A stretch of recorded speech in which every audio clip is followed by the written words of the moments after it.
Ladies and gentlemen, welcome back to the Intelligent Moron with Alex Silva. Today is Thursday, April 15th, and I gotta say, I did not get the best night of sleep last night.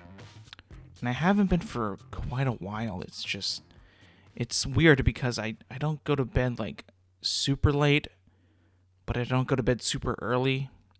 So like I'm kind of like in this limbo of like going to sleep and just like staying up and not being able to get comfortable and tossing and turning. It's not like I'm like stressed or worried or whatever. I just like whenever my head hits the pillow, I just seem to like not be able to fall asleep, and I don't know why though. I have no idea, and it's been happening for a couple weeks now. I just like whenever I get into my bed, everything is like seems like it's all good to go, good shape and everything, and I just try to go to sleep, but it's like I can't fall asleep, and I keep thinking to myself as I'm trying to go to sleep, like, what do I have to do? Do I have to count like down from 100, count to 100? Do I need to like, play like these mind games? Do I need to just like tap, like do like a rhythmic tap or something? Do I just need to, maybe it's the phone thing. Maybe it's because like being on the phone so often and being on the phone because like no matter like what happens, like when you're about to go to bed, you're usually on your phone like when you're right about to go to bed. And I think like the reason why I stay up is because like maybe it's just because like I'm looking at too much light or too many screens or something. Like all I do before I go to bed is just like go on my phone, go on Twitter, Instagram, social media, whatever. Just do something on my phone, just because of sheer boredom and just like want to see something or read something or watch something. So I feel like just being in that state like the entire day and just like always wanting to see something, to I don't know, read something. It's like it's almost like constantly like nowadays like I need to be reading something or watching something nowadays because it's so easy to do it and look it up because it's just on your phone now.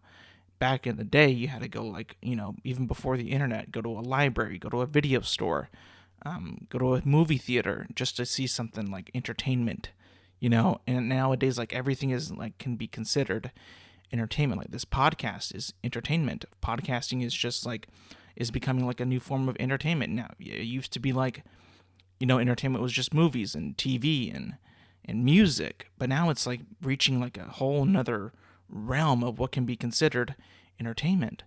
YouTube videos, TikTok, Vine back in the day when that was a big thing. The word entertainment is just reaching, and it's like almost like consuming everything that we do. Like we need to be consistently entertained with everything that we do. Like everything in life is like nowadays is because now that we have cell phones and smartphones, whenever like we're not watching something or reading something, it almost feels weird. Like we're not informing ourselves, or we're not like doing something, or maybe we subscribe to a YouTube channel or maybe multiple that upload daily, and like there's this thing like this constantly like, oh, I gotta check this out, see what this guy posts, see what this woman uploaded, whatever. It almost becomes like it's a chore in a way. Like I feel like, and maybe it's not just me, but I feel like in a way, if I'm not doing that, if I'm not absorbing, and I hate to use this word, content, then I'm just like doing nothing. If I'm not working or doing something like important, I just feel like I'm not doing anything useful, and I'm wasting time. And it's just like, and it's all because it's all digital, and it's all like through the phone, and it's all through your streaming device or your console or your Fire Stick or your Roku or your tablet or your computer or whatever. It's all digital. It's all able to grasp, not grasp, but it's all at your fingertips. It's like an endless library of content, whether you want to watch a TV show, a movie, music, YouTube, podcasts, you name it. It's just instantly you can get it right then and there.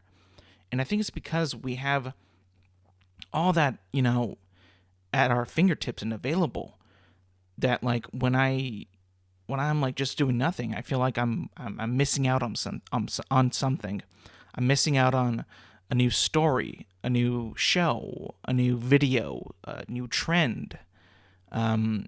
Just something that I've missed out on. I need to keep, in the loop, and I need to keep up to date and stuff like that.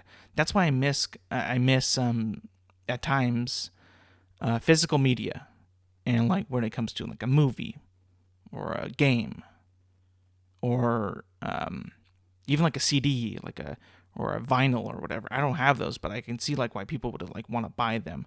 They're physical, they're tangible. You can actually see and touch them. They have like a stronger impact and a bigger, lasting impression on some people. And they have like this, I bought this and I can actually obtain it. And I can do whatever I want with it. And I can put it here. I can put it on my wall.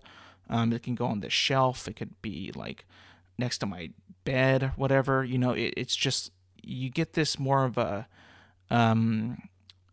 what is it, like a materialistic attachment to it. It means something to you. It's like it's instant gratification. You buy it and then you have it, right? Like you can buy like a movie on like a digital service like Apple or TV, whatever, right? You buy it like for $5 and you have it, and it's on your phone and on your devices and all that. But it's not the same. It just doesn't feel the same. It's different. It almost seems to get lost. And that's why when it was during the week, I was scrolling Netflix, and you know how I feel about Netflix. I love Netflix. I love streaming services, Disney Plus, HBO Max, Hulu, Amazon Prime Video. They're all fantastic. They're all great. But I stumbled upon this documentary on Netflix. It's called The Last Blockbuster. And it talks about how this last Blockbuster in Bend, Oregon was going, like the last one going, it was like before, like there was the last one, there was like 4, I think. There was three in Alaska and then one in Bend, Oregon. And just watching it and looking at it and seeing the imagery of Blockbuster and like how they, set up the movies on the shelves and like returning them and like renting them and all that, and the snacks that they would have in the Blockbuster, the popcorn, the little arcade games, maybe just the sections of movies that they had, brought back so many childhood memories of when we rented movies as kids, because I was born in the 90s. I'm 27, so I was like going through all of that, and I watched it die as well. I watched it die, and it was so cool to like see that again, and how people are just like, because it is the last Blockbuster, it brings out of them their passion for like that old times. Those old times of having to go to Blockbuster and seeing if they had the movie that you wanted. Maybe you go there not knowing what you wanted to rent. Maybe you just went there to see what they had, just to browse. And even before Blockbuster, like there was like these local small movie rental shops back in the day. I remember like I live in a small town, so there was one called like Movie Magic. I always remember, like it was like a local one, like where like it was where like now where I live is where the post office was, and it was just, or near it. It was so cool because it was so tiny, and they had a big selection of movies, and it wasn't that expensive, and they had video games too, which we rented, and it was just like, I remember every weekend or every Friday night, me and my brother and my dad would always go to see what they had, because he would rent it for the weekend and then just bring it back on Monday. And it was always cool because it just felt like let's go do this. Let's go do that. Let's see what we can get this weekend. Something new, something different, maybe something that's a repeat. But it was always so fun to go see the selections of movies and games that they had, because you could see, and it would almost be like, oh, can we rent this? Can we get this? It was exciting, and it brings out, it's like almost like going to a toy store or a candy shop. You get that you get that same feeling, and it's just it overwhelms you, and it makes you feel like we can get all this, but you can't. Like you can only get one thing. And my dad always say, just pick one item, one movie, one game, and that's it. Let's go. Which again, it wasn't like that. Like, Dad, why? No. It was fine. And then I remember that place closed, and then Blockbuster came, and then it was like, okay, the selection just got even bigger. And it was crazy because there were so many movies in Blockbuster. Like one of the movies that they had, like I rented it. It was The Longest Yard with Adam Sandler. It had like 50 copies. And I just remember back when Movie Magic was still there, like they would have like maybe max 5 copies of a movie. And if you wanted to go get it, you had to be like one of the first ones there to get it because there was only like 5 copies of it. Blockbuster, there was like 50, 20 at least max of like one of the, like, the big top movies that were coming out. And just seeing like that, the video on the documentary, the store, the atmosphere, just like people just like browsing. What do we want to watch? What do you want to see? What do you want to play? Whatever. And it just brought back so many memories of just, man, it's like that was when like a movie or a game rental was special.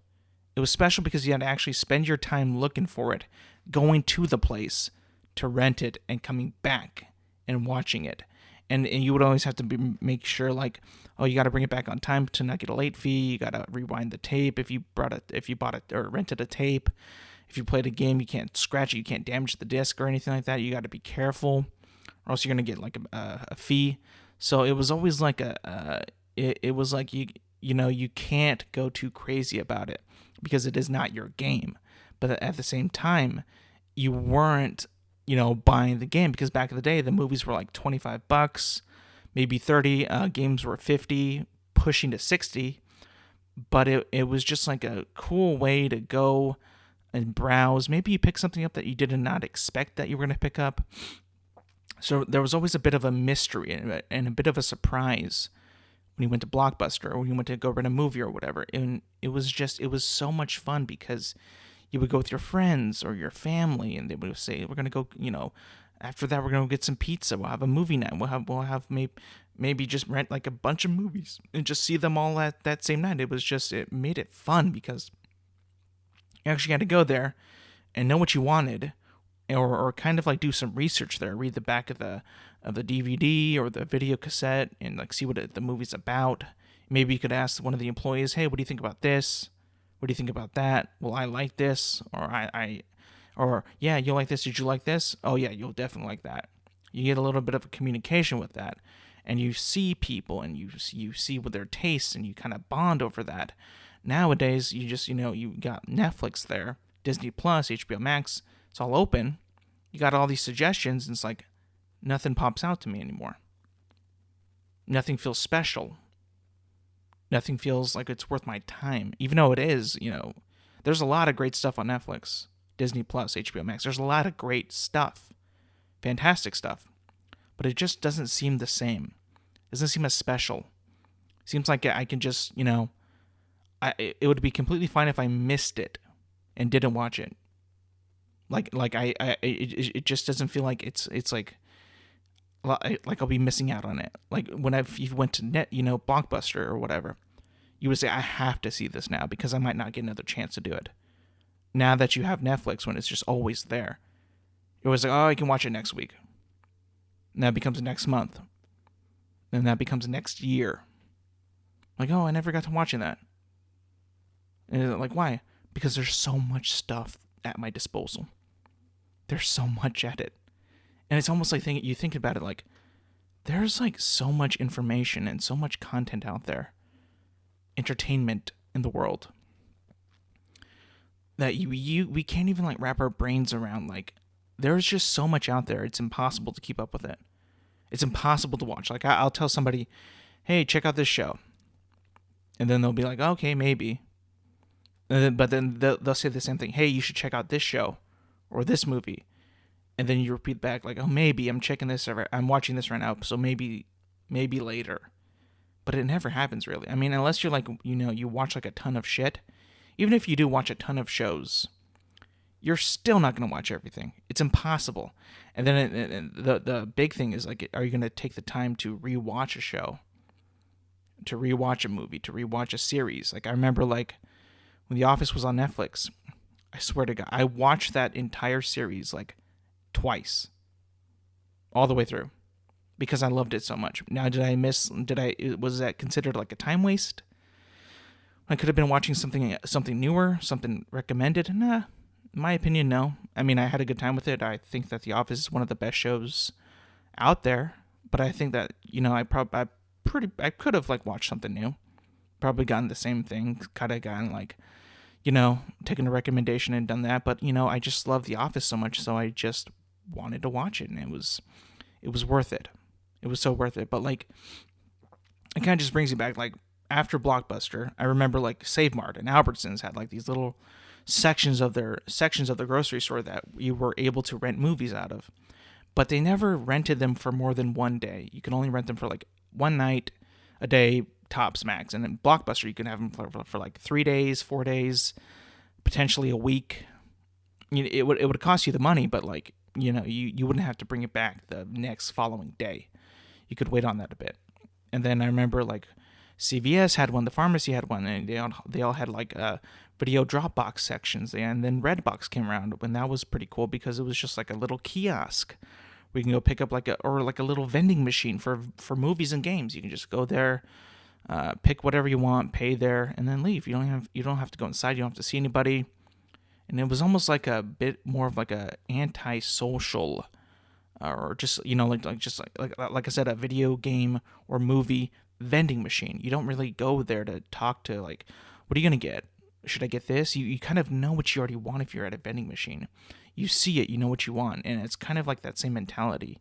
You can't really be there for that long, so you're timed. And there's pressure that, okay, I got to get what did I come here for? Get it and go. That's it. I can't linger. I can't stay around. People are behind me. They got to get their movie too, possibly return it. So I got to get out and go. And then I remember when Redbox died, then everything went to streaming.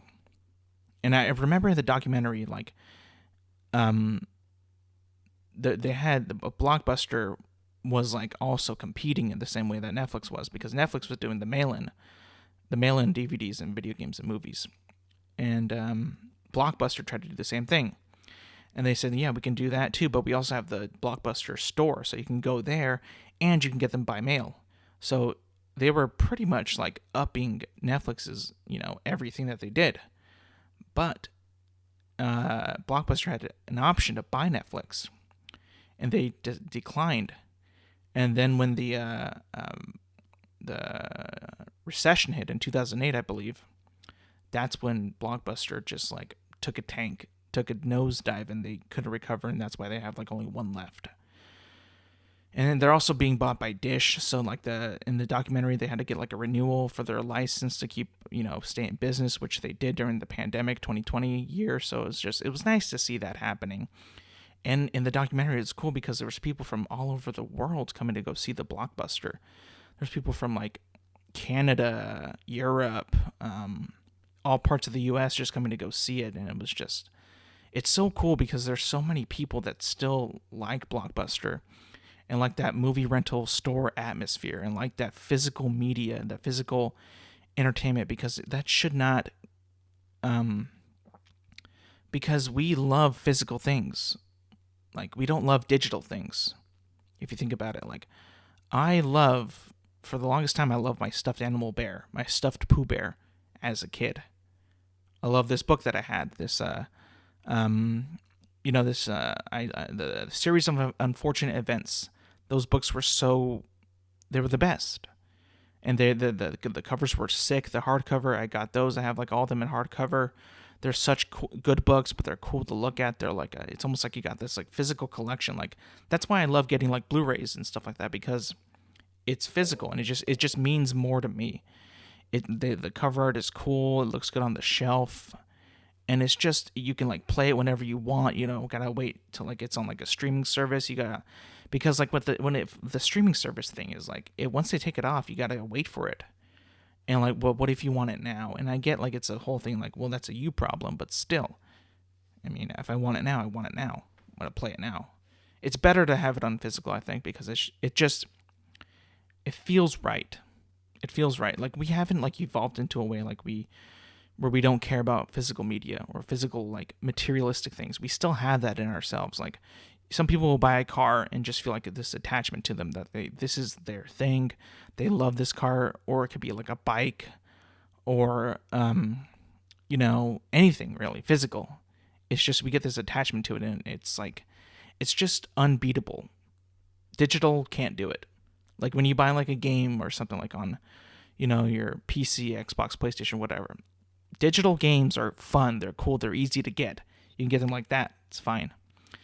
but it doesn't beat like the premium edition like of like Halo Reach back in the day, or the prestige edition of Call of Duty with all those nice perks and the nice case and the nice bonuses in it. It just doesn't beat it. It just, and I don't think that it will though. The digital thing is fun. It's convenient. It's cool.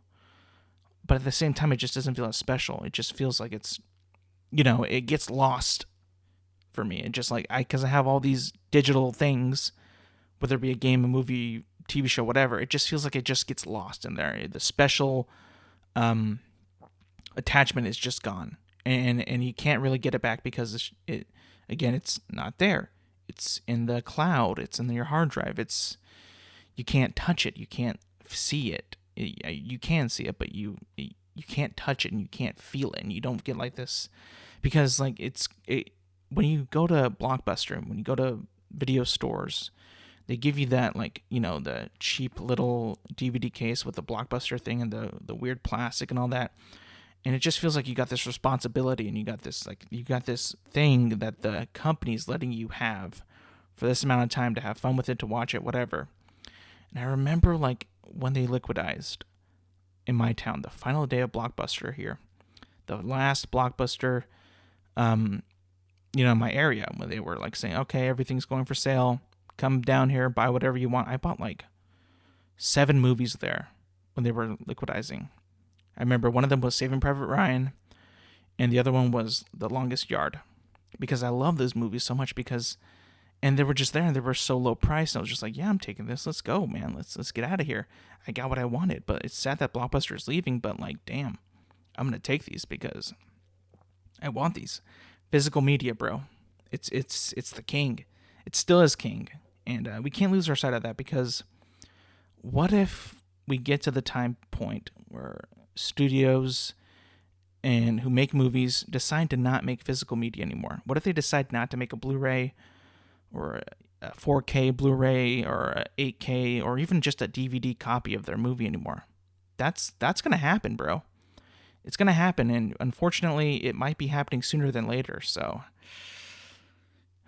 it's tough, but like you just got to take appreciation of what you have now, because it's so good. It feels right. It feels cool. It's again, we haven't evolved to the point that we don't like physical media. We still do. I still do. So gotta stick with it, man. Stick with it and get them all that you can, because once they're gone, they're going to be gone. And it's going to be weird. It's going to be odd, because you're going to have to watch like, movies that have like a big warning on it. Like, this was made back in the day when this was acceptable, or this happened. And it's just like, well, yeah, I mean, like, yeah, I've seen the movie before, and I know that I've grown up and like gone through school and through parenting and all that, and just knowing that the world is different than it was back then. I mean, if you were taught well, if you had good parents, they would hopefully teach you that way, that the Netflix or HBO or Disney does not have to put this warning on there, because of course you shouldn't, like, in my opinion, edit or change movies or media from the past, because it's like you're rewriting history. You're not being real. You're changing it just to make people feel better. You shouldn't do that, because then you're just lying to people. You're faking it. You're erasing history, which you shouldn't do, in my opinion. But yeah, hold on to physical media, whether it be a book, a movie, a game. Like, I remember you can't even download Lego Lord of the Rings on Xbox, PlayStation, maybe even PC, because Warner Brothers Games took it off. So, like, if you thought that game was like cool when you were a kid, maybe you sold it to the GameStop because you were stupid. Maybe you did all this and just trying to get the new game, and you forgot about that. And like, I played that once, it was fun, but let's get rid of it. Now you can't even play that game anymore because it's been taken off the stores, which is so weird. It's like, that was such a fun game, but now that, because of the Warner Games, whatever they did, they're just like, yeah, well, it's gone now, and you can never play it again unless you bought it and have it, which is, nowadays, if you want to go get it, it's going to cost you a fortune to get it, because it's such a rare game now. Or even like a game like Lord of the Rings Conquest. It was like the Star Wars Battlefront of Lord of the Rings. That game is so hard to find too, because it was it was like one of the only game that they made of that like type of game, like Lord of the Rings plus Battlefront 2. So that's gone, and I don't think you can get that on any digital store either. So like, gotta hold on to physical media. Physical media, don't let it go, because the studios, the companies, they're not gonna put it back, and if they do, it's gonna be different. It's gonna be different. So just hold on to that physical media. Treat it like a staple in time, like a monument to the time period of what it was when it was released. And don't let go. Keep it with all you can. Don't sell it to GameStop, because I've done that many times. You play a game that's old and you go to GameStop, you just want to be rid of it. Like I remember I sold like a copy of Medal of Honor, and it was like a not very good game. It was kind of cheap and it wasn't that fun, but it was like one of the newer ones. And I remember selling Medal of Honor to GameStop, and I went there and they told me, "Oh, you're going to get 10 cents for this game." I was like, 10 cents for this game? And I was just like, really, 10 cents? Like, yeah, it's only worth 10 cents.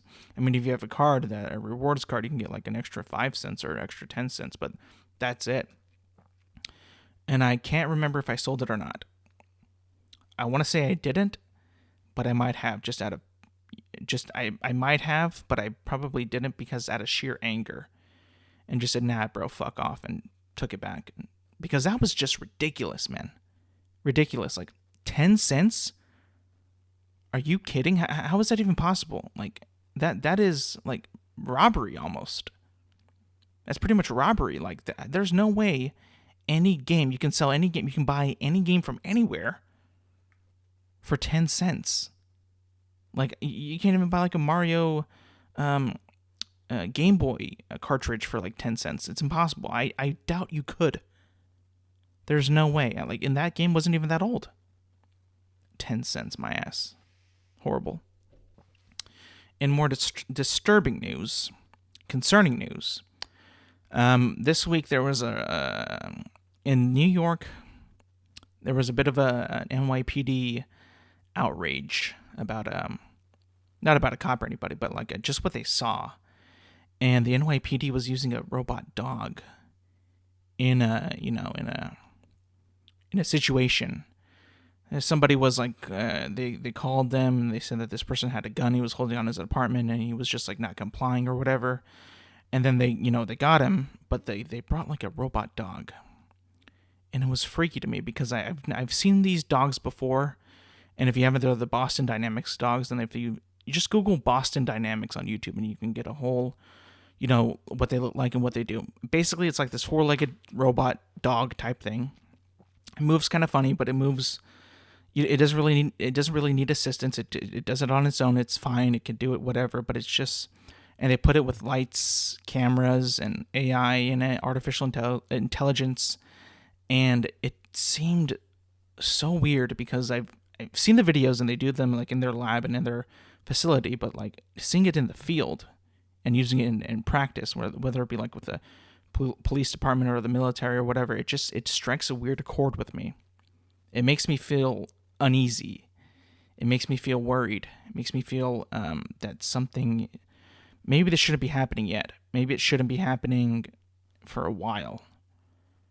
Because, look, I've always had this like weird thought, or this weird theory, or this weird like, just because of so many movies and TV shows and all that, like robots and law enforcement and like AI and all that, from like RoboCop to like iRobot to like Terminator, right? Like the list goes on and on and on.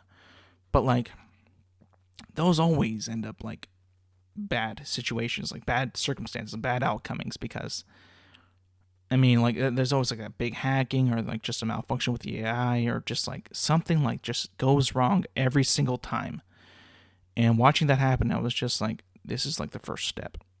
This is it, because like, no, like I can't see myself like being comfortable like with a robot dog that's a police officer, like that works for the police, because the science just is not there yet to fully deploy these things into the streets, I would think, because like it doesn't make any sense. Like how do we have the AI technology like to for a robot dog to know right from wrong or to diffuse the situation? Like I know it's not doing that yet, and it's not. Trust me. Like the video, like there's cops all around the dog. They're like kind of like controlling it or whatever. Like it's not like fully like by itself, I think. But like just that thought of it like potentially happening, and the just police robot police dogs. It just sits wrong with in my stomach because it just I don't know, man. That's such a weird thing because it's like, oh man, like oh, I don't think that that's smart. What if we get to a point where all we have is police dogs or police robots? Like what if something like just goes wrong or something? Like what if they get hacked? What if they can't be stopped? What if they just it just there's all these possibilities that could happen, and it's just like I'm sure like we will take the steps that the movies that the movies don't do, but I still think that this is just so like premature and too soon, man. It's only 2021, but still, like it just seems like it's so, right there, and I don't feel comfortable with it. I just feel like it's not supposed to happen like this. And I know, like the dog, if you watch the video, it doesn't seem harmful. It doesn't seem like it's going to be threatening, but it is a 70-pound robot that is working and moving, and it can't be like. And I've seen the videos that they can't really be kicked down all that well easily. They kind of get back up and do anything, but it's not like it's holding a gun or like a blaster or something. It's not like it's threatening you. But it's always the first step, though. It's always the first step, like just testing something in the field like that. And I just have to trust that the Boston Dynamics is not going to be like, oh, we're making killer robots, or we're making this, or the government's like making us do this with our robots. I have to convince myself to like not believe that because it's probably not true. I'm sure our government cannot be as dumb as the fictional governments are in movies and TV shows. I can't believe that. I have to believe that we're smarter because if we aren't really, like that's just depressing and sad. It's like, did you not watch Terminator? Did you not watch RoboCop? Or iRobot, anything?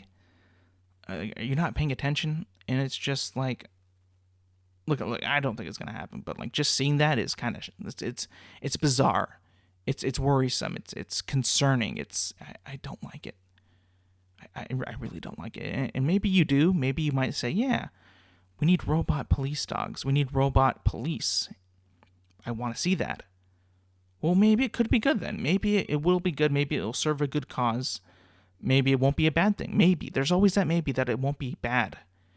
But there's also a possibility that it could be bad.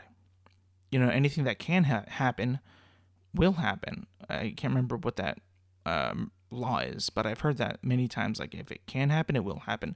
There's a possibility that the robot dog can go AWOL, kill people. It will happen. Whether it be like a malfunction, a widespread hacking, whatever, virus, whatever can happen will happen. I mean, we're in a pandemic. Whatever can happen will happen. So just be cautious, people. Boston Dynamics, the police department, whatever you're doing, whoever it is that's in charge of it, just be careful. That's all I'm saying. Like, just be careful. I don't want to see like freaking like 20 people killed by one robot cop, slaying like other 20 officers because it couldn't be stopped. I don't want to see that headline. I don't want to be in that world where like robot police are going AWOL and just killing everybody because they can't differentiate a crime. It just I mean, that would be so horrible. That would be so bad. That would make us look like, I don't know if any other country's gonna do that. Like I think it's just us right now that's starting it, but like that would be such a bad headline. That would be such a bad publicity, and people will be questioning, what are we doing with that? Is that even necessary? Is it supposed to happen? Why can't we just do it the way that it's always been doing? And I get it, like there's like people that are like nervous about law enforcement, nervous about cops. I get that, but like still, I don't know if the robot is necessary or in the right suggestion. I don't know if that's the right answer. I really don't. I just feel like we're toying with something that just is that has the potential to be a big disaster and could really inflict a lot of damage and just can be a totally our fault. Like I just don't want to be a part of that. I don't think that that's. It just really does, make it's bad. It seems bad. It feels bad. It looks bad. I just got a bad feeling about it. I think we should just not do that. But that's not like what really scares me. What really scares me is like VR, VR games, virtual reality, virtual worlds, virtual games, virtual all that crap, all that stuff that could be potentially like killing the real world, killing social interactions with people, physical interactions, just being like all digital and like virtual and all that, and the reality bending and shaping and just not being a real thing. Like I think everybody's like now at this point, or most people have played a VR game or a VR simulator or whatever. I've played some Oculus Rift and all that, and it's cool. It's really, really fun. I enjoyed it. With my friend brought it over, and it was really cool. You need a bit of space to do it, but it's really fun to do. It's fun to play around. It's like it's a new experience that I've never experienced before because that was my first time. So when I played it, I was like, this is really, really cool. I really like it, and it didn't feel like it was going to be. It felt so much better than I thought it would be. It felt more real. It just felt like it was cool. It didn't feel cheap. That's what I'm trying to say. It didn't feel cheap. It felt like they worked on it well enough for it to be good enough to trick me into thinking like, oh, this is actually really cool.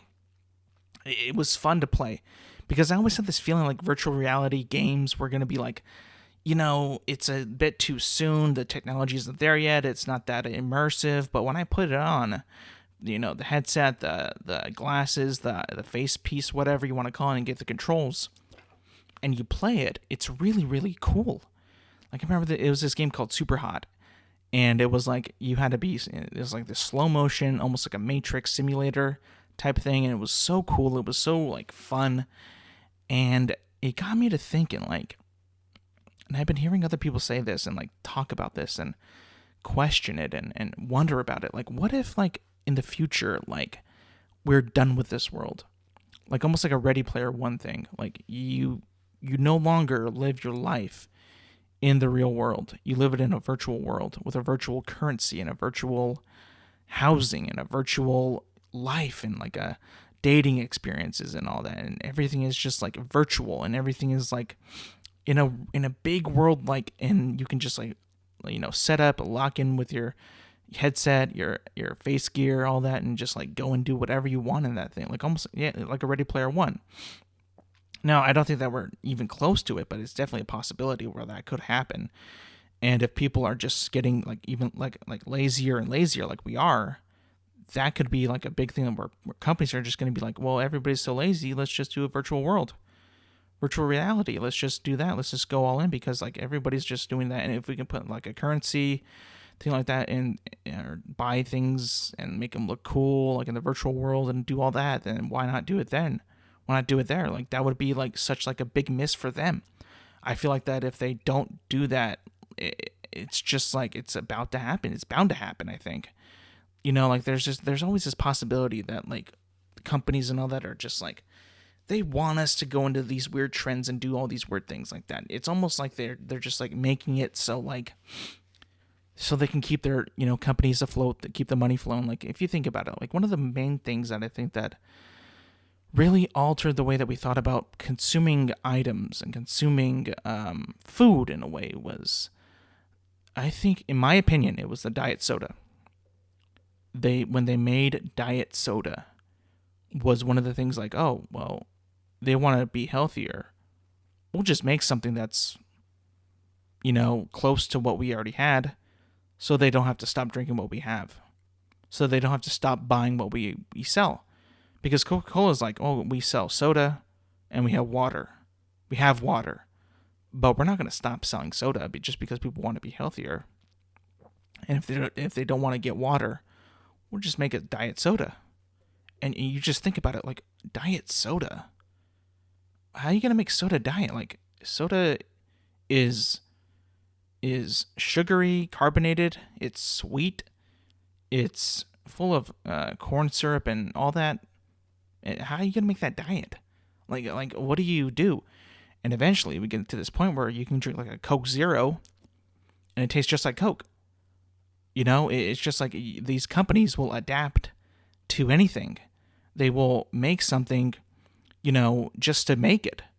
just to be out there, to be relevant, what's the word, to I'm blanking on the word, to satisfy a need, or satisfy something, satisfy like one thing, one person's need.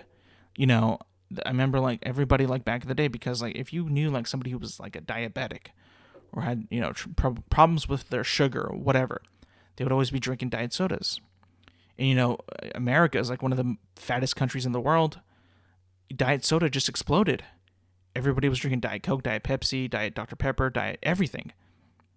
Every soda has a diet option. And I remember like back in the day, like when I was in high school, all of my teachers were like older or maybe out of weight, out of shape or whatever.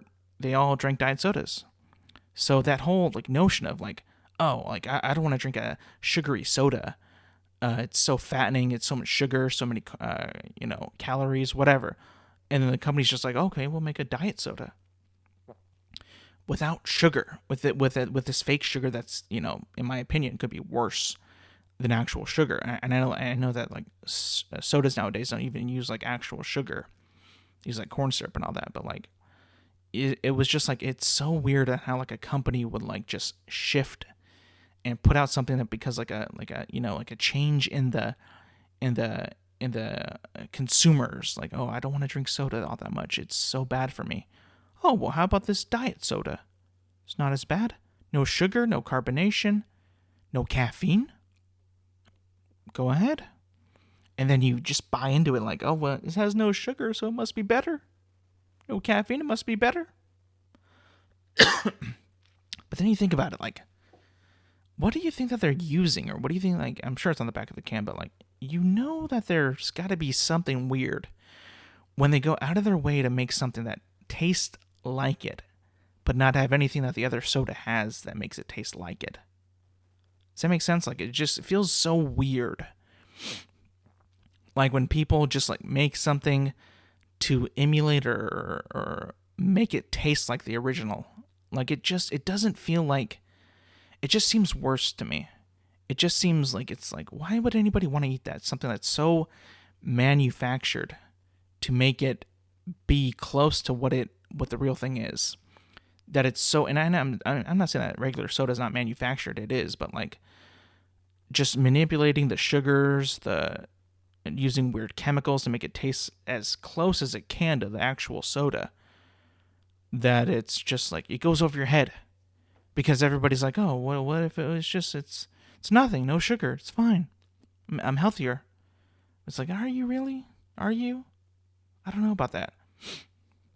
It's almost weird because it kind of goes to the fact like how like people were being concerned about like the vegan burgers at like fast food joints. Like the Carl's Jr. had one, Burger King had one.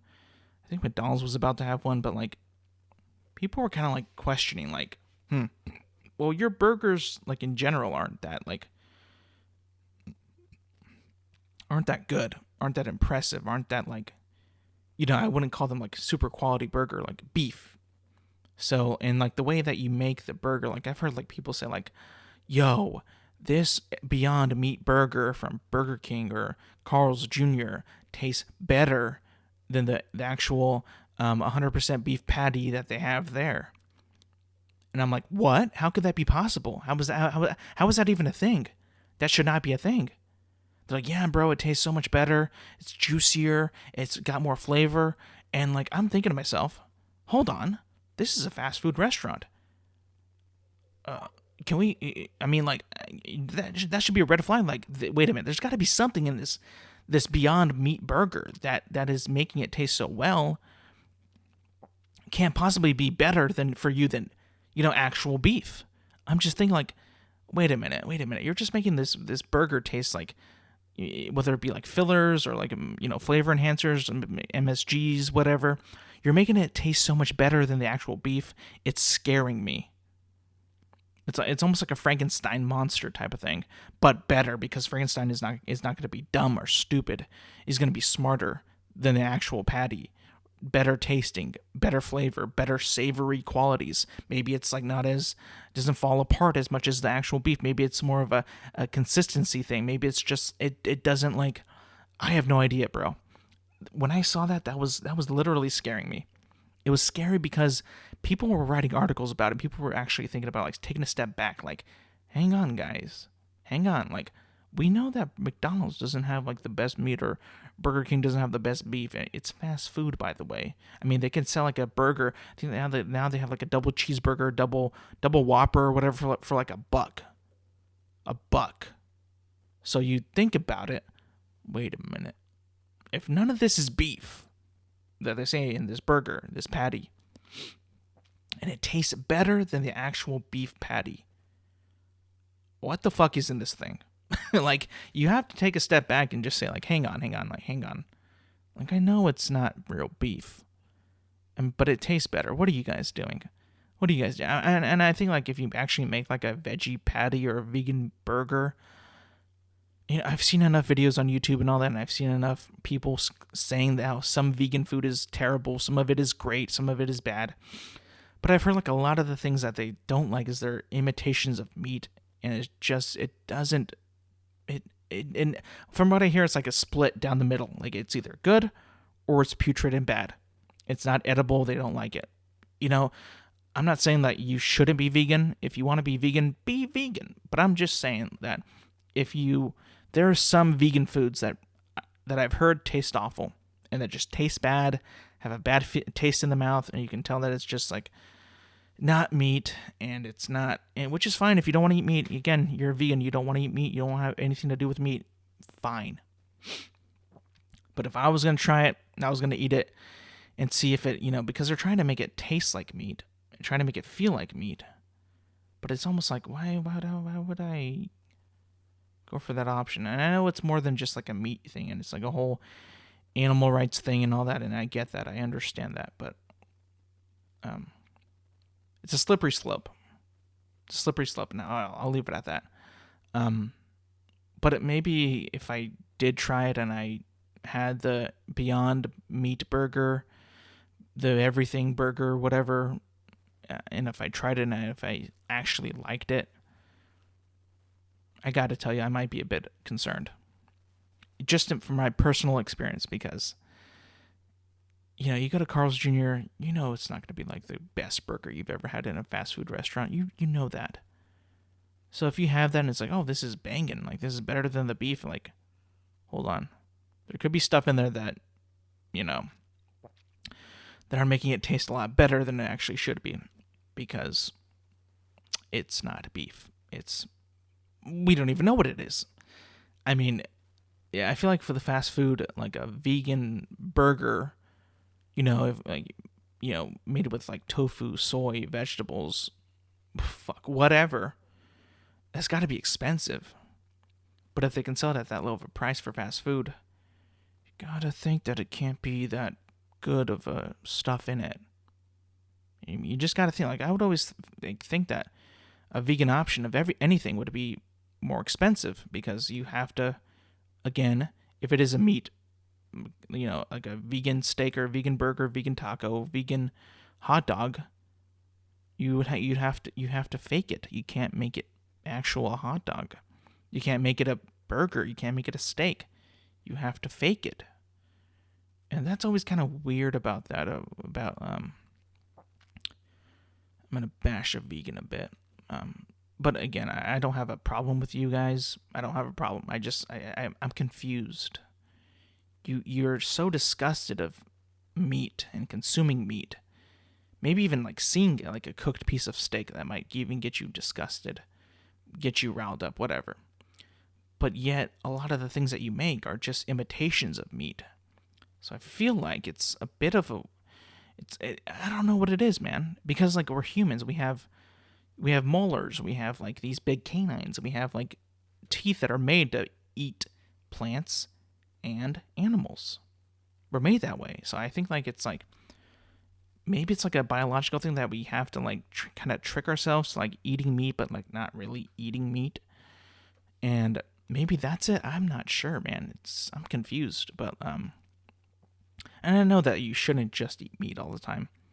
And I should probably cut back on my meat intake because, you can tell like when like digestive cycles, mood, just the way you feel. Sometimes like if you eat too much meat, you feel it, especially red meat. Red meat could definitely like put you out of your sometimes like if I eat too much red meat, I will feel it just in my physical form, like just like walking around, just sitting around, you can feel it just like a big lump in your stomach. You don't feel as strong sometimes, and it's weird because like some people will use like this carnivore diet and eat nothing but meat and feel great. I don't know what it is. I would feel like if you eat too much meat, because they usually eat red meat for that diet, I think. And it's like they feel great about it. Like they shit out diarrhea for a while, but like once that stops, like your body adjusts to it. They feel great. So I don't know, man. I'm always afraid of eating too much red meat because it all depends if you cook it well enough or if you overcook it or what happens. Like because you can't digest it well if it's not cooked enough. I feel like, even though it's safe to eat and all that, and all the bacteria is safe, I feel like if you cook it still like medium rare too much, and you eat it too often, it just like your stomach acid can't really like, or your digestive tract and your digestive system cannot keep up with that intake and that breaking down all those amino or proteins and all that, and the meat and all that, and the calories and the fats and all that it just gets to this point where your stomach is having a hard time with it. And maybe you can get like these like bubbly, like grumbling, like in your stomach, or something happens to you like that. Because I remember like earlier this week, something weird happened to me. I was going out, like I went to Home Depot, then I went to Save Mart to get some stuff, but I woke up and did all that stuff because I had to, do it before, a certain time. So I did it all, but I forgot to eat breakfast or lunch. So when I was going to Save Mart and I was going to go, pick up something for my sister and all that, just to get her something to eat, I was feeling so horrible. My stomach was killing me because, again, I hadn't had any breakfast, any lunch, nothing, not even a snack. And it was just like, man, I really should have eaten something, because when I was there, I felt like I was just going to pass out of just hunger. And when I got back, I bought something. I got back and I ate it. And as soon as I was eating it, like I got like halfway through my meal, I got this weird like pain in my stomach, like a stomach cramp. I was like, wait a minute, did I eat this too fast? Was I like borderline, like I wasn't like starving, but like was I like just deprived of food that when I ate it was just too fast, and I was just like, oh, whoa, stomach was like, whoa, calm down, you're putting in too much food right now. We gotta slow it down a bit. So after that passed, I finished my food, and then I got this bad diarrhea. I don't know if it was just like a bunch of gas that I inhaled or something, like when I was eating, like as I was scarfing it down pretty quickly, but it felt so weird because that never happened before. And, it was just that one day, and after that, I was completely fine. I ate dinner fine, breakfast fine, the next day, lunch fine, whatever. But it was so weird because I was literally like borderline, like sick to my stomach, or stomach aching from just like no food and no energy and all that. And doing things like, again, going to Home Depot, going to Save Mart, doing all these things, being on the run, being on the road. So it was just, I had no idea. It was a really, really weird thing, and bad. We're hitting a low point in sports. And as much as I love baseball, and that baseball is back, I love it all. Now that we're done with the NCAA tournament, we're waiting for the playoffs in some sports. NHL, NBA, not even close to baseball being over. NFL's not even in spring. We haven't even had the draft yet. So I'm watching like a lot of like MLB and NBA highlights and, coverage and games and all that, stuff like that. And we're at the bit of like this point in the season of the NBA where I feel like this thing is going to come up again. And I've been listening to other podcasts and what people are saying on like ESPN and stuff like that, and about how like this thing about being like in the NBA, the injury fear, the injury bug fear of like, are players going to be injured? Are they not going to be injured? Are they going to be sustainable? Can they make it through the season? When it gets to the nitty gritty, when it gets to the playoff time, when it gets to the the seeding and all that, when it gets to like the crunch time of the season where you gotta be winning your games and all that, when you gotta be in the hunt, as I like to say, when you gotta be showing out and performing well. And always it comes up every year, every time this time comes around, April coming into May, and I know that the playoffs are going to be delayed a bit because of COVID. But this term that I like to debate people about, that I like to talk to people about, especially my little brother about, and particularly with the NBA and all that, is load management. Now, if you don't know what load management is, it's when like players and coaches and GMs and owners will either rest players or rest a player or not let them play for a certain amount of games so they can avoid it being injured. And it's supposed to be like a strategy where you can just like take a few days off. You're healthy, you're not injured. Maybe you are, maybe you're not, but you take some days off and just not play a game or two or three or maybe even more. Take time off and just not play.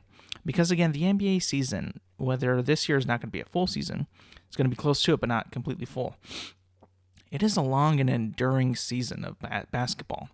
In a typical season, they would play 82 games, and then potentially, when you get to the playoffs, you can play like an extra, like, I don't know, if every series went to like 7 games, you can get like potentially 7, 14, 21, 7, 14, 21, 28, maybe 28 to 30 something games. If every series again went to 7 games, you could play like at least a quarter of a new season, at least. If every series went to 7 games, which it probably won't, but it's like a new season and all that. But like, again, what I was saying is like load management. What is that? Why do people hate it? Why do people like it? Why do players like it? Do owners like it? Do fans like it? And I'm on the opinion of, as a fan of playoff basketball and as a fan of sports, as a fan of competition, as a fan of competing in general, I am not a big fan of it. And I'll tell you why. Is because whenever like players take time off when they're not injured, when they're healthy, they feel good, they're in a good rhythm. I don't like when they take time off because I feel like it disturbs or disrupts their chemistry with the team. Or even if it could just be for 1 game, maybe 2, whatever they put it out, whatever they say. So-and-so is going to miss this many games for load management or whatever. He's going to take some time off or do whatever he's going to do, right? I always feel like whenever that happens, it could put the team's chemistry in danger, because what if somebody on the bench just starts to perform a little bit better, plays better, does prove his ability, proves his wealth, proves his worth on the court, and then you got this guy who's just taking time off and just because he wants to, doesn't want to get injured. He's afraid he's going to get injured.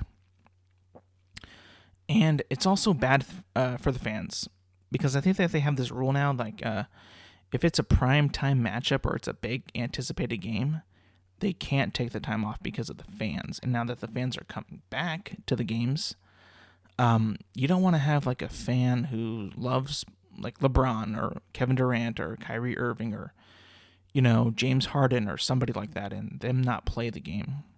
They'll get this sour taste in their mouth, like, oh, why is he not playing? He's not injured. He should be playing. I saved up my money. I bought the tickets. I came to see him. I took the time out of my day. After work, I should be doing this. Maybe I took the day off, whatever, just to come and see my team that I love to watch, my favorite player, and he's not playing. There's always this debate of like, how much are fans really contributing to the team, or how much should fans say about the team?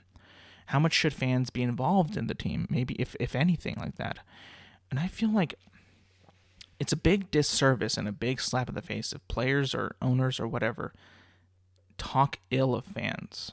If they talk bad about fans or say like the fans, they know nothing, they just watch our games, they're just silly, everybody's got an opinion and you shouldn't take it seriously or whatever. And you should, if they're criticizing you on some things. I'm not saying you shouldn't like ignore them, but you need to at least acknowledge that there's criticisms of you and that people are saying what they want to say because they can. Like they are paying your salary, they're paying for your contracts, they're paying for you to play on this do what you do. You're playing professional basketball in the U.S. and you're making millions and millions of dollars doing it. There's other people in this world that are doing construction, being a teacher, engineers, whatever. They're not making nearly as much money as you are playing a children's game. You're playing a child's game and you're making millions of dollars, millions of money. Like, you kind of can't say that to fans because they're paying your salary, your contract. So I think if anybody's like saying like, oh, fans shouldn't have this much saying in what the team does, you're right. They shouldn't, because they're not the executives, they're not the GM, they're not the coaches, they're not the players. You as players know more than they do in certain things. You do. No one's doubting you. No one's saying that you're wrong. But you also can't say that we know nothing about them, that we know nothing about the team. If you're a longtime fan of like the Lakers or the Celtics or whatever, you know that team's inside out. You know a lot of things that team does. You know how much that team means to you. You know like how much you spend money or invest into that team, or buy their jerseys, buy a hat, buy merchandise, whatever, what have you. You spend so much of your time and money on that team because you love that team. You identify with that team. You find, when you watch their games, when you go to the games, you find yourself being happy. It makes you feel good. You can take your family to there, your son, your daughter, your mother, anything. Your life is like your life is around that team, that sport, that the players, everything is like that for some people. So for you to say like you have no say in what the team does is just ignorant. It's ignorant. It doesn't make any sense. Like, you guys know how critical I am with the Dodgers, and how like I've said my piece about what they should do, what they shouldn't do, how they do things, how they sometimes they half-ass games, sometimes they waste their potential, all that. You know how much I grill them about it. And I want to see if I'm paying to go to your games, to buy your merchandise, to help pay your salary. And you got to remember, last year there was no fans in the stadiums, in the stands. How do you think that those players got paid? You got to think like, how on earth did we get through the NFL season with like barely any fans, and all those players are still being paid their contracts, and there's no concession stand workers, there's no ticket collectors, there's no chefs, there's no maintenance crew, there's nobody there working on the stadium, but you're still getting paid millions of dollars even with no fans. You got to remember that's just, how does anybody do that? How do you get paid? That's so like, I'm blowing, like my mind is being blown of just how much like the professional athletes were getting paid, even though that there was no fans in the stands. I mean, I don't know how they did it. Kudos to them. Congratulations to them. But to belittle the fans and their opinion and what the team should do and how the team should go forward, and how they, go about like load management, do your job. And at the end of the day, do your job. You're being paid again to just play basketball at a high level. I agree, like it is a high level, and you played it your entire life. You played it when you were a baby, kindergarten, elementary school, high school, college. You've been working your way to this, and just because like even though like maybe in college it was tough for you, you were able to beat out pretty much anybody else on that team to get to where you are. You're in the NBA. You're like the best players in the world. Like, nobody's better than you. Maybe some people in Europe that are trying to get to the NBA, but like, you, as of what you are, an NBA player, you're the best basketball players in the world. You should be able to do your job, even though like load management. Hey, I get it. Everybody needs a day off. Everybody needs a vacation, some time off. I get that. But at some point, if you continue to do the load management thing, or you continue to sit out games, which again, some players do, some players don't. And if you do, you just gotta be concerned about like how that impacts your perception on the fan zone, your perception in the league, or your perception of how you go about your work ethic and all that, how you look, how you make other people feel, how you project yourself onto other people, to the younger generation. Like, what do they think that when you take games off, and what do they think about you when you don't give it a full effort, or when you quit on the court? Because that is very telling if you like quit on the court, or if you quit during a game. Like, I can't stand when like there's blowouts and like players just like switch off, and like we get a bad game, and it's like a bad day at work. You don't want to have it again, so don't keep doing it. You have a bad day at work, you never want to repeat it ever. But then if it's like, oh, we just suck and we keep having bad games, or we keep nothing's working out, or nothing's doing good, we got to take some time off. We got to reset, redo it all again. It's just,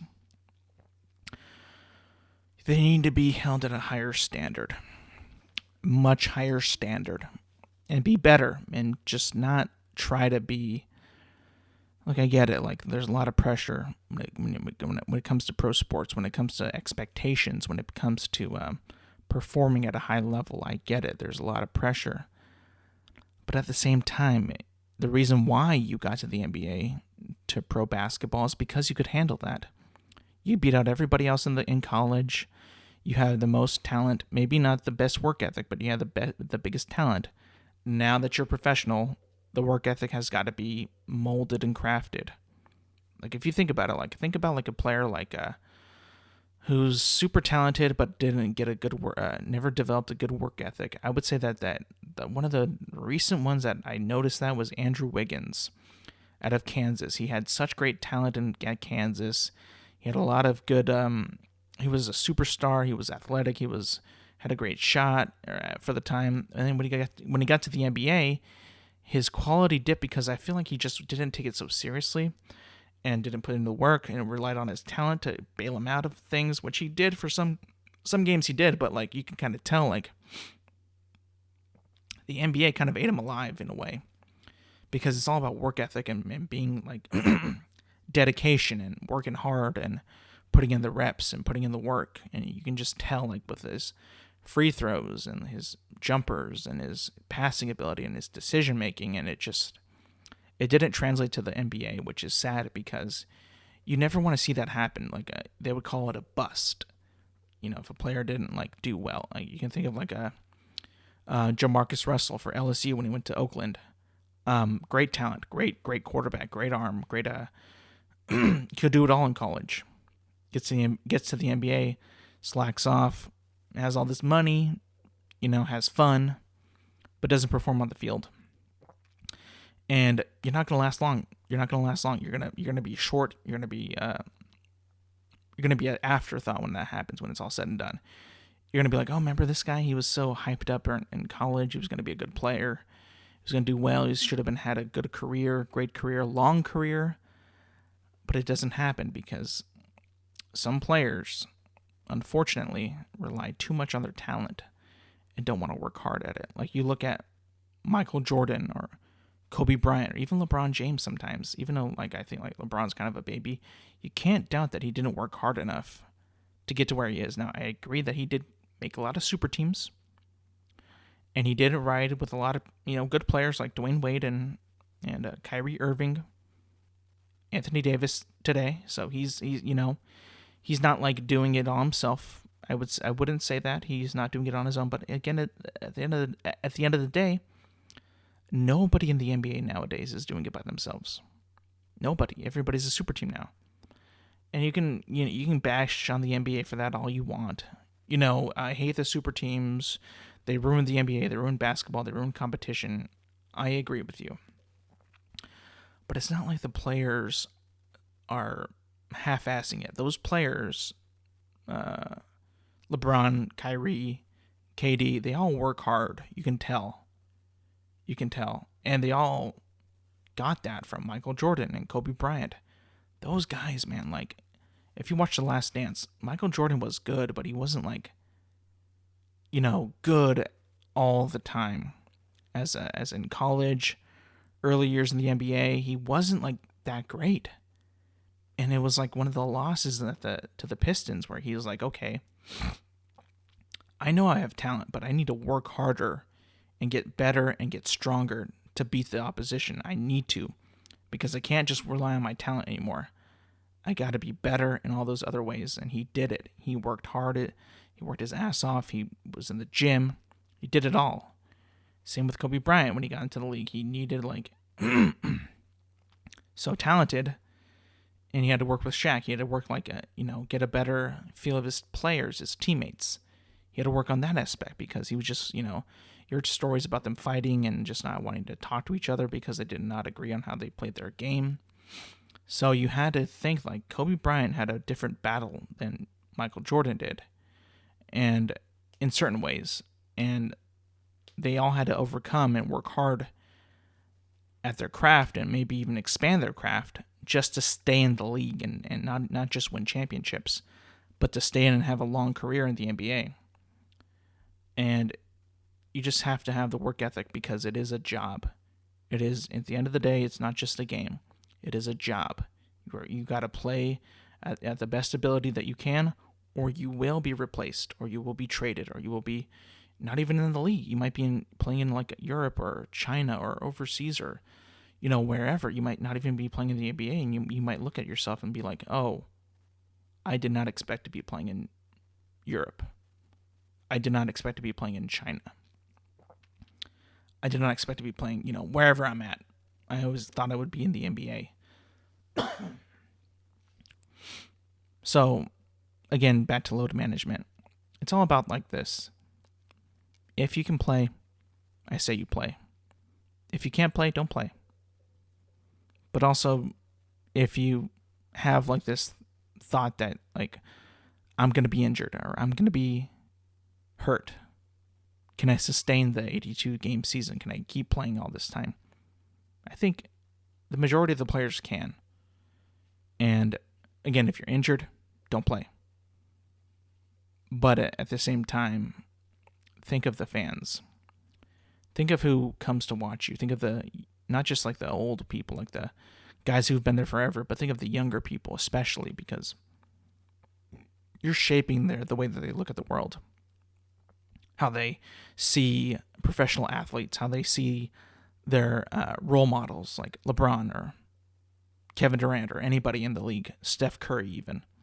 You're using your platform, your sport, your talent, your gift to inspire and encourage young kids to do what you do. And maybe they're not all meant to do it. Maybe they're not meant to play basketball in the NBA. Maybe they're not meant to be a professional athlete in anything. Maybe they're not meant to be a superstar athlete. Maybe they're meant to do something else. But they see your work ethic, and they see how you don't give up, and they take that and implement it into whatever they want to do. So take that into consideration and don't just sit out games. Because one, it looks bad on you if you're healthy, and two, you're shaping and you're hoping that you can inspire a young kid, a young fan, who doesn't have to go to your games, by the way, but chooses to and wants to because they want to see you. So do it for them. Don't do it for yourself. Do it. Like, you might not be feeling that well. You might be a little banged up, but if you can go, bro. Just go. Do it. And also, like, those are your brothers, your teammates, bro. There's got to be like this, like, we got to go to war phase in professional sports again, especially in basketball. I feel like that the competitiveness has just been dying since, like, the early 2010s.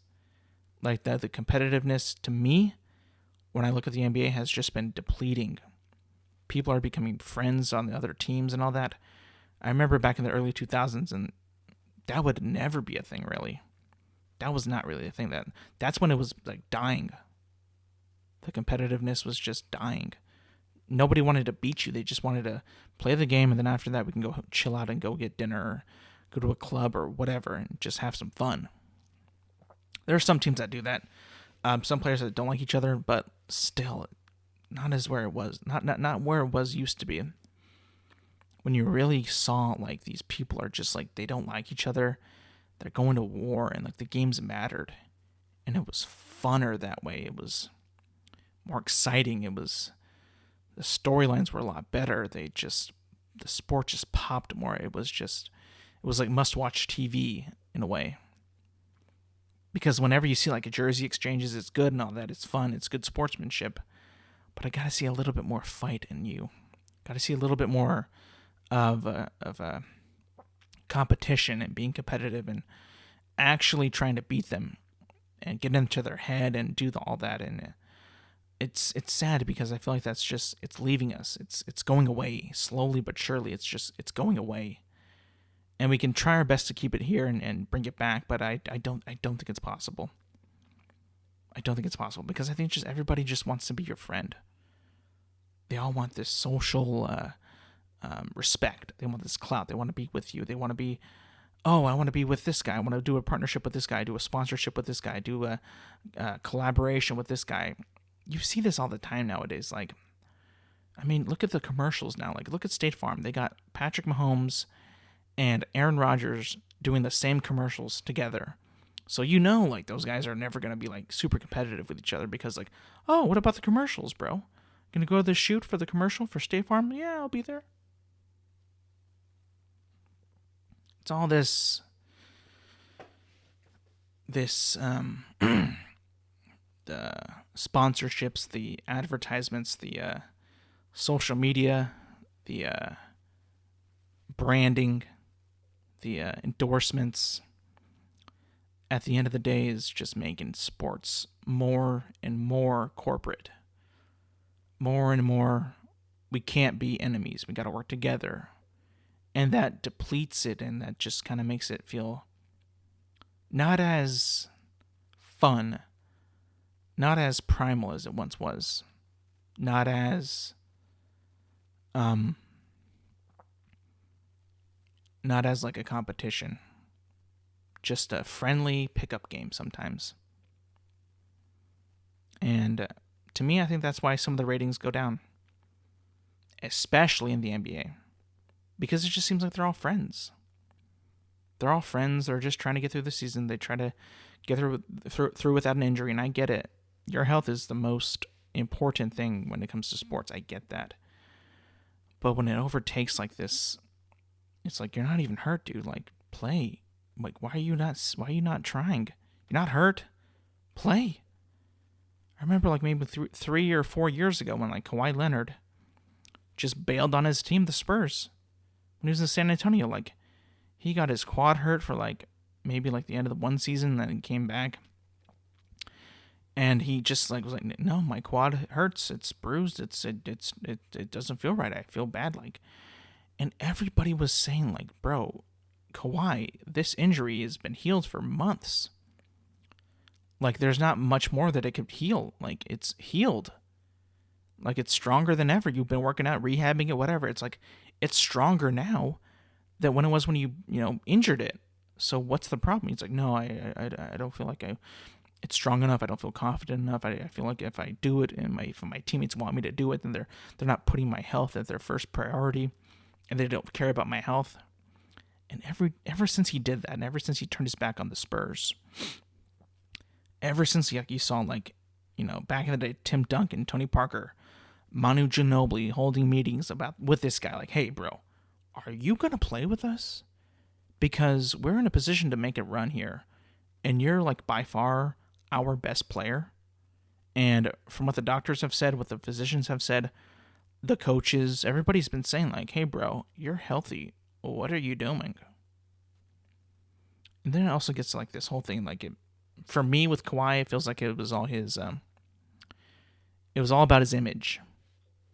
It was all about him. It was all about like, what do I want myself to project? How do I want myself to look with the NBA, the fans? I know I'm good. Like, he knew, like, he was like at that time like better in some areas than LeBron or Kevin Durant. He just was. So he knew that he was really good, and he probably thought that he was too good for San Antonio. So he was like, well, I'm going to make them not like me. I'm going to make them not want to keep me. So I'll just never be, quote unquote, healthy. And I just remember, like, they were just done with him. San Antonio just wanted him out. Went to the Raptors, and immediately won a championship. Like, oh, my quad is fine. It was always fine. It was like better within a month, maybe 2 months. And then he sits on all those games, doesn't play. And, I've never forgiven him for that. Never, because I was the biggest fan of the Miami Heat back in the Big 3 days. Such a big fan. I loved LeBron, Dwayne Wade, Chris Bosh, Mario Chalmers. Actually, no, not fuck that guy. Birdman, Udonis Haslem. A big fan of those guys. Big fan, because I just thought that LeBron was so cool and he was so good, and Dwayne Wade was tight. He was like the Flash, and Chris Bosh was a velociraptor. He was cool like that. He looked funny. I loved that. I don't know why, but I just liked that so much. That team was so cool. And I remember just despising the Spurs because they were such a boring team. They were passing it so much, and they just it was like they were like a European team almost. They played like so much passing, and they were smart with the ball, which again is beautiful basketball. They would always say like the Spurs play basketball beautifully, but then they would always say like, yeah, but the Heat dunk a lot. The Heat do fast breaks cool and all that, and the Heat do this, the Heat do that better. And I was on that side so much because I just did not enjoy how much passing there was with the Spurs, how easy the buckets came, how easy every shot was. I was just so mad at that. I'm like, come on, Heat, you guys have LeBron and D. Wade and Chris Bosh and Birdman and all them. Let's do this. Let's beat them. And then it was just, they beat them a couple times, and then the Spurs beat them, and then I just grew like this hatred for the Spurs in that whole time period. And I was just, come on, Heat, beat them. They suck. They're old men. They're washed up. They have an old coach. All they have is Kawhi Leonard, and he's beating you guys like nothing. And they have this freaking like washed up shooter named Danny Green who thinks he's all good, but he's not. And it was just like, how you just like get into this competitive thing, like you think like everything is good on my team and everything on their team is bad and trash and stupid. That's what I was in. And when he left the Spurs and when he went to the Raptors and got his championship with them, year one shot, and that was it, one and done. I was like, damn. I mean, I guess he is pretty damn good. I mean, I was rooting against him the entire time, the entire playoffs, and he just kept proving me wrong. I was just like, yeah, you are good. You're a scumbag, but you're very, very good at basketball. I can tell. I say scumbag, like not like a, you quit on your team, basically. You quit on the Spurs. You were like, I am better than San Antonio. I got to leave. Then you just quit. In my opinion, you quit, bro. You quit.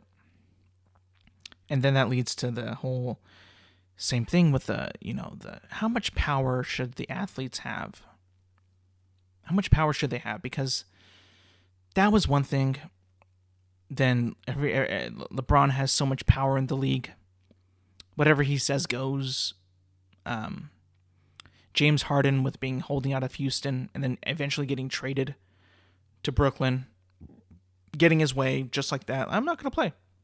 Or I'm going to look super fat, out of shape, not show up to practice, talk ill of my team, and then you got to trade me. Because I'm just I'm toxic. I'm a poison.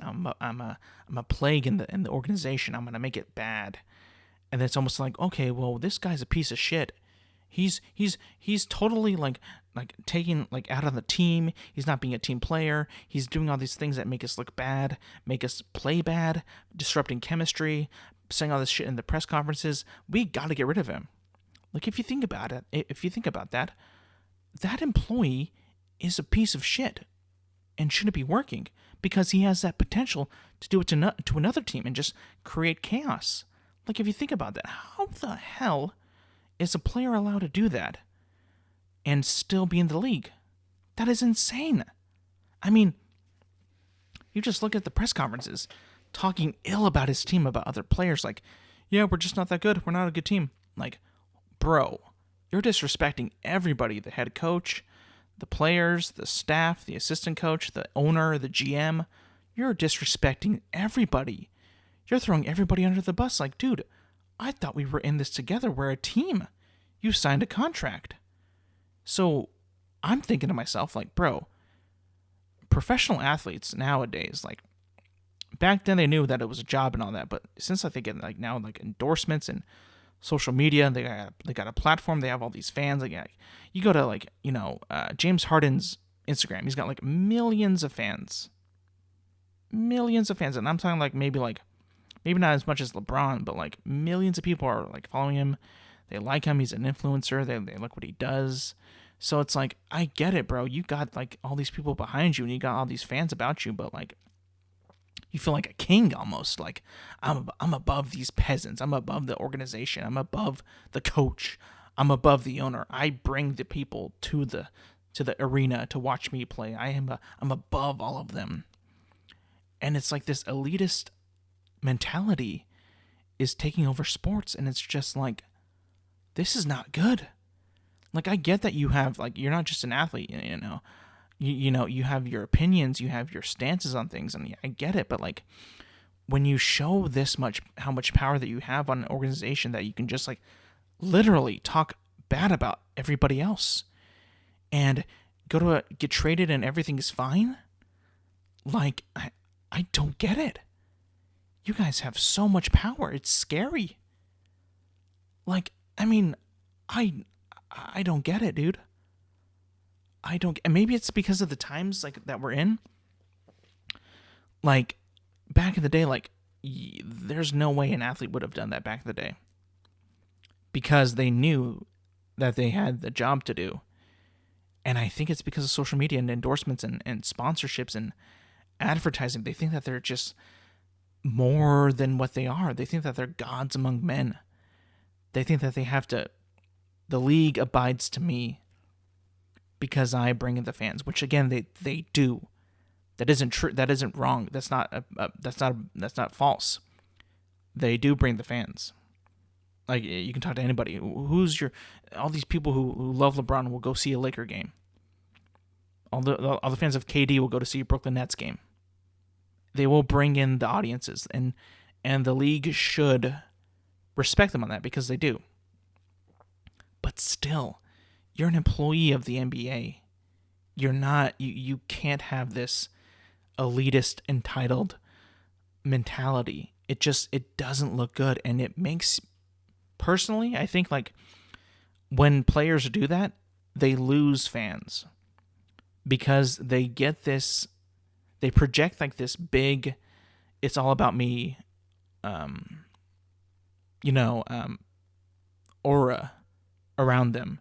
They project like this elitist, like, I'm better than everybody else, or I matter more than you, or the coach, or the assistant, even though I wouldn't be able to do this without them.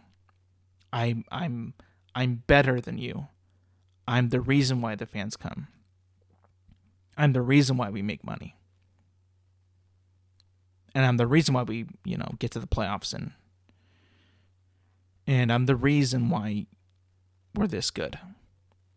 And why the Houston Rockets weren't a big team really in the NBA in the the last like 8 years, until like James Harden and all of them went there and brought it back in a way. Made it a big market team. Made it a big market franchise in the NBA again. So you can credit them for doing that, because again, they did make it. They brought it back. They made Houston alive again and make them a good team for the NBA. But you need to remember this. You're still an employee. You still sign contracts.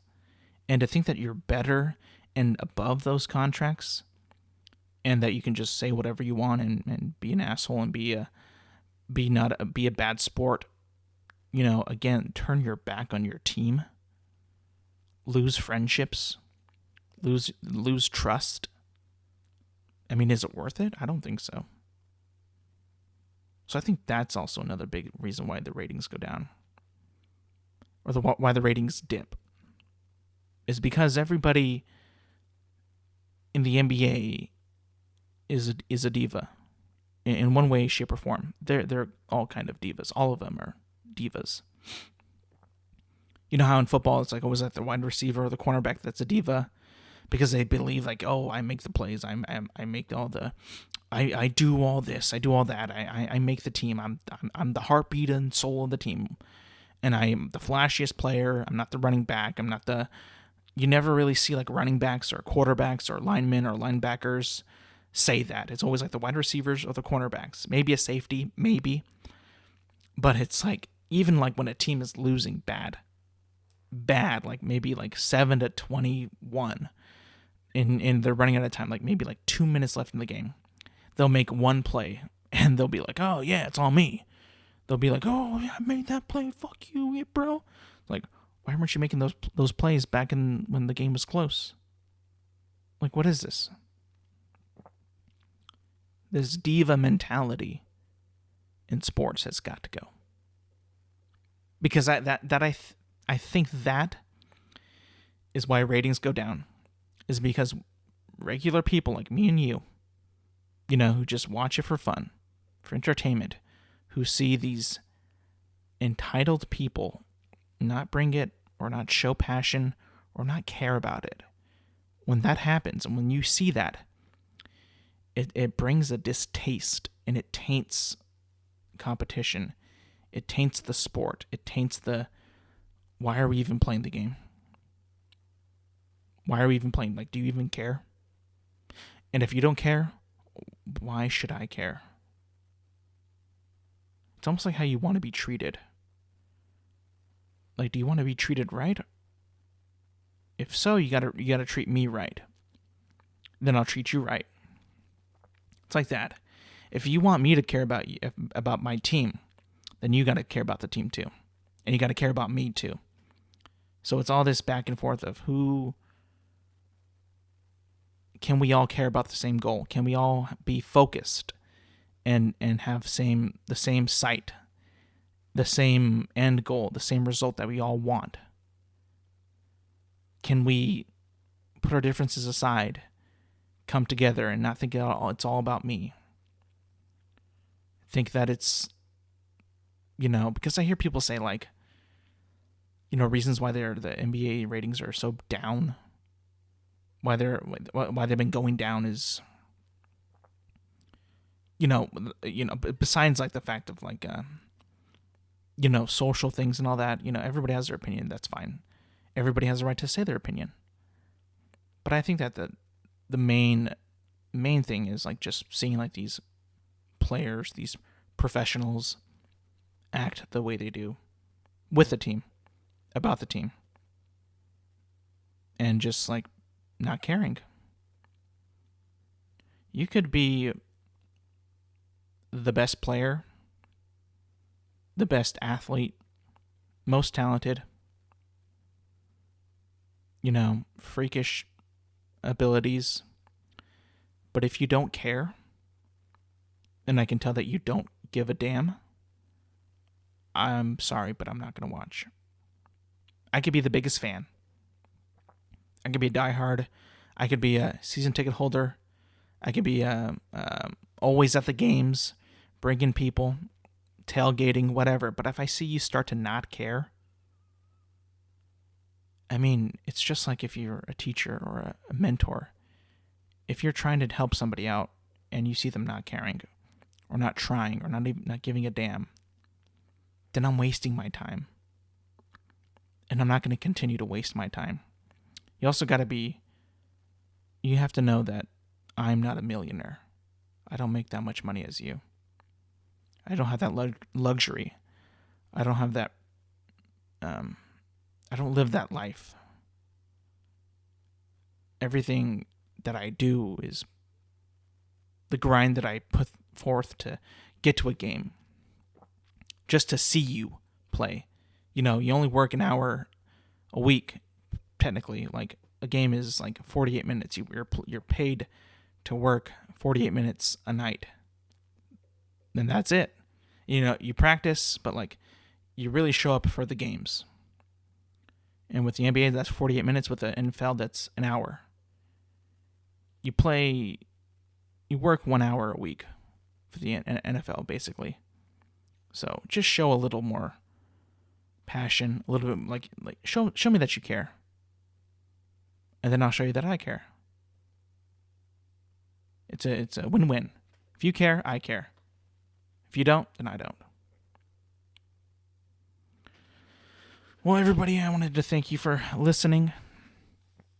I think that's my longest episode. Yeah, an hour and 30 plus. Wow, that was long. Yeah, I just wanted to thank you guys for listening on Apple Podcasts and on Spotify. If you can, if you will, and if you made it this far, I appreciate you. Thank you so much. That means a lot. And if you did, can you? I would appreciate if you would leave a star rating and a review on Apple Podcast. Download it on Spotify. If you're on YouTube, thank you for watching. The camera is coming. The set is coming. The studio is coming. It's coming. I got a lot of shit to do. I got a lot of things to move around. I got a lot of things to work out to make it look good, because I want it to look good. I don't want to give you a half-ass visual if I'm going to put up a visual. I don't want to use a webcam. I don't want to use a cheap camera. I don't want to use bad lighting, because I know what that's going to look like. I want to look my best on YouTube, and I'm practicing with the camera and all that, and I'm getting it all ready, getting it all set up, and getting stuff bought. Everybody's got those Biden bucks, so might as well use them. But thank you for listening. Thank you for watching.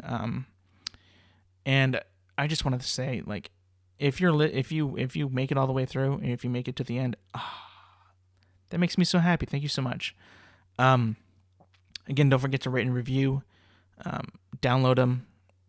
Leave a like. Leave a comment. Subscribe on YouTube. Again, you can find all that podcast and the videos on YouTube at Intelligent Moron with Alex Silva. And I will see you back next week.